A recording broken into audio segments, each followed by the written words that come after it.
may mga batang 4 na paa ang nangungulit ngayong araw na 'to kasi gustong mag-walking at na-realize namin na 2 weeks na pala namin silang hindi nailalabas kaya gano'n sila ka-excited kanina. Actually, ako magjo-jogging sana ako, pero sabi ko, "Sige, walking natin."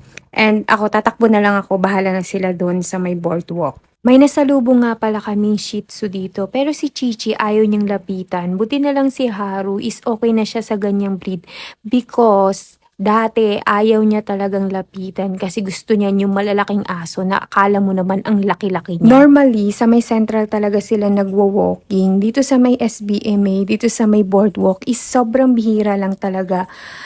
Siguro sabihin na natin 3 times a year or twice a year, mga ganun lang talaga siya kadalang mag-walking dito dahil medyo malayo siya sa bahay. So, yung central kasi na kahit na sabihin natin daily sila mag-walking dun is 15 meters lang ang lapit sa bahay. Hintayin ko lang sana yung sunset bago ako mag-run tapos iiwan ko na sila dito. Yun nga lang, hindi siya masyadong visible or natatakpan lang siguro siya ng ulap kasi yung ganyang oras talaga is sunset na. Pero nakapag-run ako ng 800 meters or 1 km din siguro yun. Kasi ang plan ko, sana kahit 3 km lang tapos walking na sila kasi ang run ko talaga is 5 km. Dapat ma-reach ko yung ganun. Wala lang, yun lang yung goal ko kapag gusto kong mag-run. Ang dami din talagang pumupunta dito sa boardwalk. Tapos naglalatag lang sila ng banig dyan. Tapos may mga dala din sila mga pagkain. O diba, ang saya. Puro family talaga sila dyan.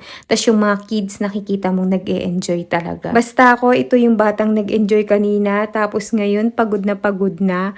At hinahanap niya si Haru at si Justin kasi tumatakbo sila papunta dun sa may lighthouse. At ayun na nga, nagka-fireworks. So, ang ganda talaga tingnan ng mga fireworks. Pero si Haru, takot na takot siya dyan.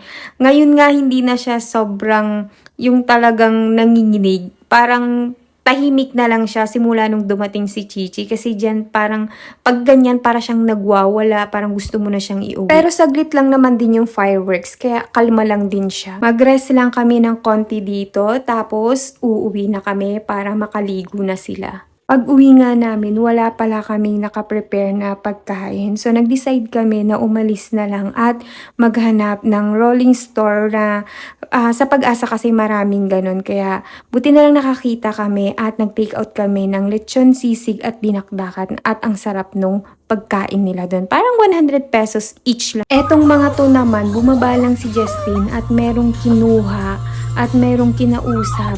Nag-iiyak na sila na para bang iniwanan sila sa loob ng sasakyan. Hello, nandito kaya ako. Pagkakasama kami pero nag-iiyakan sila.